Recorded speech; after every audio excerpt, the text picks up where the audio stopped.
How to turn off app permissions on iPhone.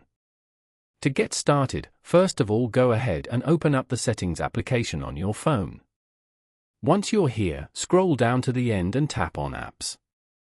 You can view all your phone apps over here. Now, search for or scroll down to find Discord and tap on it. You are now in the Discord settings page. From there, you can customize various aspects of your Discord experience, including appearance, notifications, as well as which apps or features Discord is allowed to access. If you want to deny access to your microphone, then turn off the microphone switch at the top. You can also turn off the camera and live activities access in the same way if you want. Following these steps, you can easily turn off app permissions on iPhone. Thank you for watching. Please leave a like if this tutorial helped you, or leave a comment below if you have any questions related to the video.